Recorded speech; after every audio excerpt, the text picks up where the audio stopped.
سلام، خانم کسی عزیز، خدا قوت. مشغول انجام چه کاری هستیم؟ سلام عزیزم.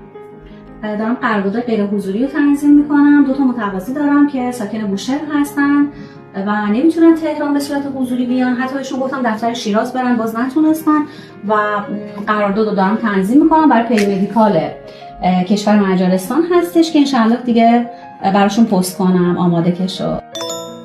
خب دوستان توجه داشته باشید، کسایی که نمیتونن برای بستن قرارداد به صورت حضوری چه در دفتر تهران و چه در دفتر شیراز تشریف ببرن، هر کجای دنیا که هستن میتونن به صورت غیر حضوری با مجموعه رجبی قراردادشون رو منعقد کنن.